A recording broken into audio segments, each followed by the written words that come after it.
Tuhan memperhatikan tetesan air mata setiap orang yang hidup. Takut akan Dia dalam pencobaan, dalam persoalan Dia berikan kekuatan. Tuhan takkan biarkan, Tuhan takkan tinggalkan setiap orang yang hidup mengasihi Dia. Walau harus hidup dalam penderitaan, namun tetap percaya. Semua pencobaan yang kau alami takkan melebihi kekuatanmu. Tetaplah pandang hidup Tuhan Yesus yang taat walau harus menderita. Setialah lakukan kehendak Bapa, tetaplah tinggal di dalam firman-Nya. Jadilah berkat bagi sesama sampai Bapa jemput pulang ke surga.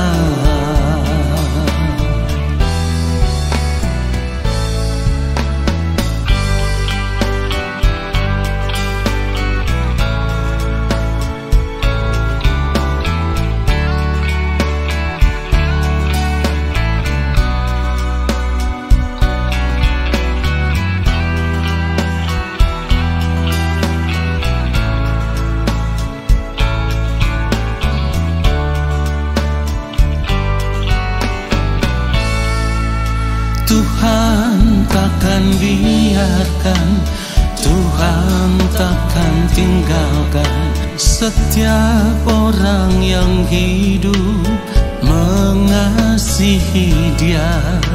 Walau harus hidup dalam penderitaan, namun tetap percaya.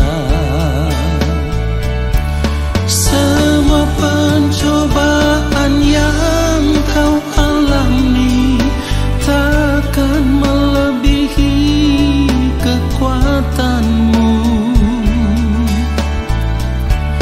Tetaplah pandang hidup Tuhan Yesus yang taat walau harus menderita. Setialah lakukan kehendak Bapa, tetaplah tinggal di dalam firman-Nya. Jadilah berkat bagi sesama sampai Bapa jemput pulang ke surga. Semua pencobaan yang kau alami takkan melebihi kekuatanmu. Tetaplah pandang hidup Tuhan Yesus yang taat walau harus menderita. Setialah lakukan kehendak Bapa, tetaplah tinggal di dalam firman-Nya. Jadilah berkat bagi sesama sampai Bapa jemput pulang ke surga. Jadilah berkat bagi sesama sampai Bapa jemput pulang ke surga. Sampai pulang ke surga.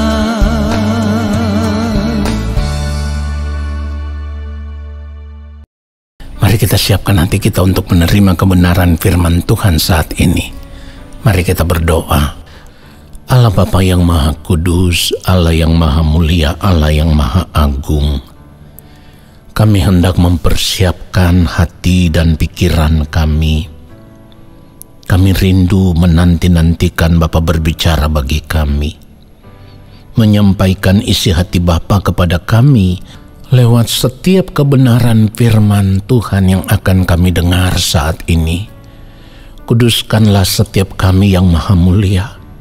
Apapun pelanggaran salah dan dosa kami mohon pengampunan Bapa, supaya oleh pengampunan-Mu saat ini kami dipandang layak di hadapan-Mu ya Allah. Dan biarlah kami menerima kebenaran firman-Mu. Firman-Mu itulah yang mengubah setiap kami.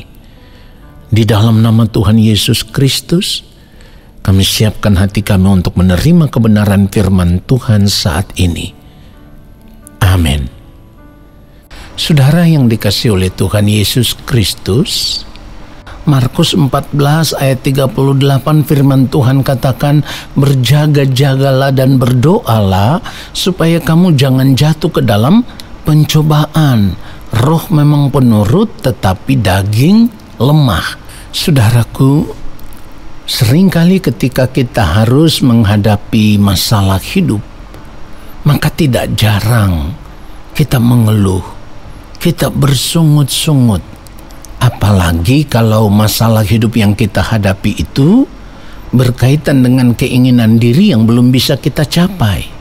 Nah, saudaraku, tidak jarang dalam menghadapi persoalan-persoalan hidup, ada begitu banyak orang, dalam hal ini anak-anak Tuhan atau orang percaya, yang pada akhirnya seolah-olah mempersalahkan Tuhan karena mereka menganggap doa mereka tidak dijawab oleh Tuhan.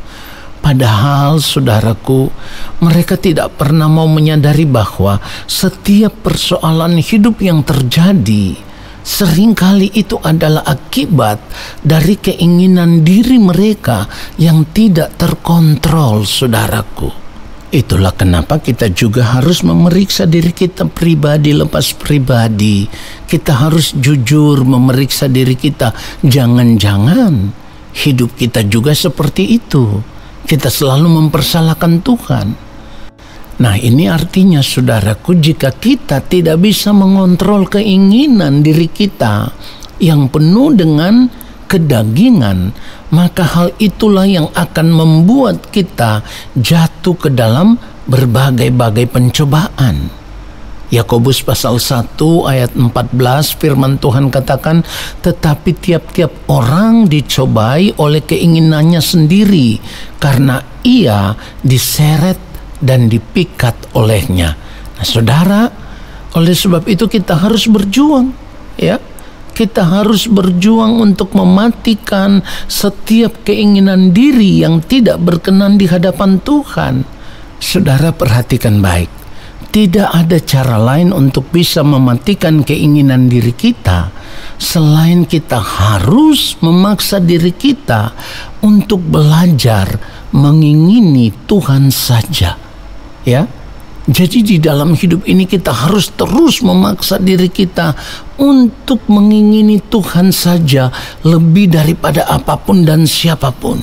Dan ini harus menjadi prinsip hidup kita yang baru, ya. Kita harus berpikir bahwa tidak ada yang dapat membahagiakan diri kita selain Tuhan. Apapun kesenangan hidup dunia tidak dapat membahagiakan diri kita selain Tuhan saja. Nah, mengapa kita harus belajar untuk mengingini Tuhan saja?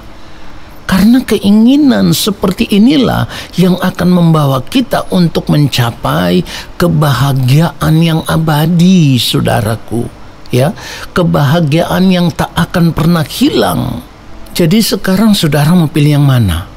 Mau memilih kebahagiaan yang hanya sementara di dunia ini atau kebahagiaan yang abadi yang tidak akan pernah hilang dari kehidupan saudara. Saudaraku, selama kita masih hidup di dunia ini, masalah hidup itu pasti akan tetap ada. Tantangan hidup pasti akan ada, ya. Persoalan-persoalan hidup pasti akan tetap ada. Namun demikian, seberat apapun masalah hidup yang kita hadapi, ketika kita menjadikan Tuhan satu-satunya kerinduan hati kita, satu-satunya keinginan diri kita, maka Tuhan akan memberi kekuatan kepada kita sehingga kita dapat menanggungnya. Jadi, saudara, kita tidak perlu takut kalaupun ada masalah hidup. Sebab seringkali Tuhan mengizinkan itu terjadi dalam kehidupan kita supaya kita semakin bertumbuh, supaya kita semakin melekat dengan Tuhan.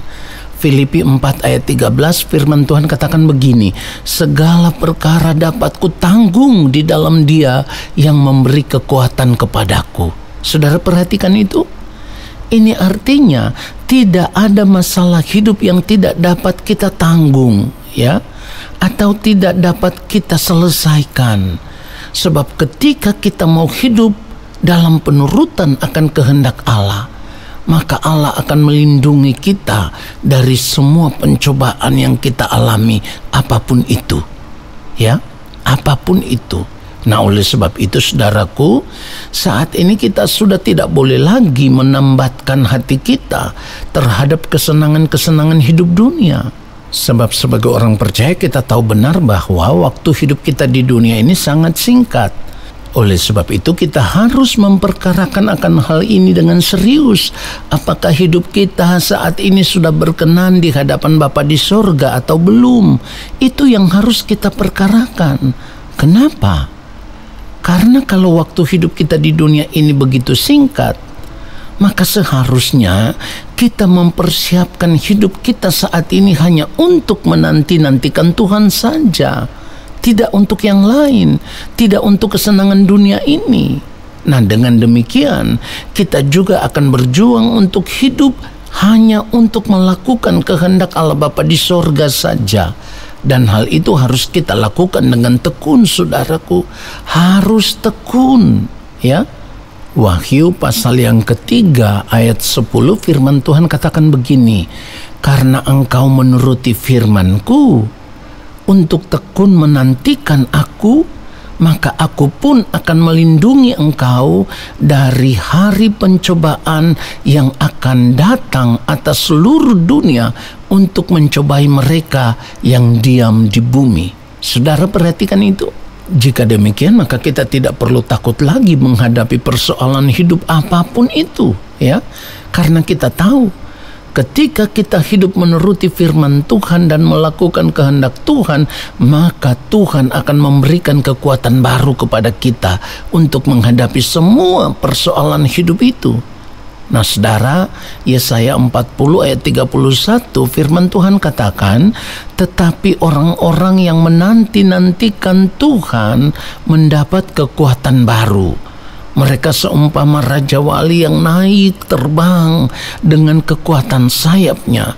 Mereka berlari dan tidak menjadi lesu. Mereka berjalan dan tidak menjadi lelah. Saudaraku, sebagai orang percaya, kalau kita tidak serius mempersiapkan diri kita saat ini hanya untuk menanti-nantikan Tuhan saja, maka kita akan digiring ke dalam kegelapan dunia yang semakin dalam. Dan pada akhirnya di ujung kehidupan kita nanti atau di balik kematian nanti, kita baru akan terkejut kalau Tuhan berterus terang dan berkata, Tuhan tidak pernah mengenal kita. Dan itu artinya kita harus terbuang ke dalam kegelapan abadi di dalam api neraka. Saudara, secara pribadi saya berjuang untuk ini. Saya tidak tahu saudara bersedia atau tidak, tetapi saya mau katakan, jangan bermain-main dengan hidup ini. Berubahlah, bertobatlah, ambillah keputusan saat ini untuk hidup serius, menanti-nantikan Tuhan saja. Persiapkan dirimu sebelum terlambat. Tuhan Yesus memberkati kita semua. Mari kita berdoa, saudaraku. Kami mengucap syukur untuk kebenaran firman-Mu ya Bapa di sorga. Saat ini kami disadarkan oleh firman-Mu. Kami mau sungguh-sungguh mengarahkan fokus hidup kami hanya tertuju kepadamu ya Bapa. Dan kami mau mengambil keputusan untuk meninggalkan dunia ini dengan segala kesenangannya. Kami tidak mau lagi Tuhan mengingini akan dunia ini. Kami mau benar-benar mengingini Engkau saja lebih daripada apapun. Dan kami percaya Allah Roh Kudus akan berkenan menuntun kami ketika kami menyerahkan segenap kehidupan kami untuk hidup di dalam pimpinan kuasa Roh Kudus. Kami percaya Roh Kudus Tuhan akan menuntun kami, membimbing kami, memimpin kami ke dalam seluruh kebenaran. Terima kasih ya Bapa di sorga. Kerinduan kami hanya satu. Ketika waktu tiba bagi kami, Engkau menemukan kehidupan kami layak dan berkenan di hadapan-Mu. Oleh sebab itu, selama kami masih hidup di dunia ini, kami hanya mau hidup untuk melakukan kehendak Bapa di sorga. Di dalam nama Tuhan Yesus Kristus, kami bersyukur untuk firman Tuhan ini. Saat ini kami semua mau mengangkat tangan di hadapan Bapa di sorga. Kami percaya Allah Bapa di sorga akan menurunkan tangan dan memberkati kami semua. Turunlah atas kehidupan kami segala berkat kasih karunia daripada Allah Bapa di sorga. Rahmat cinta kasih yang berlimpah-limpah dari Gembala Agung yang mulia Tuhan Yesus Kristus di dalam persekutuan yang manis dengan Roh Allah yang kudus menyertai langkah hidup kami dan memberkati kami sekarang dan sampai selama-lamanya. Amin.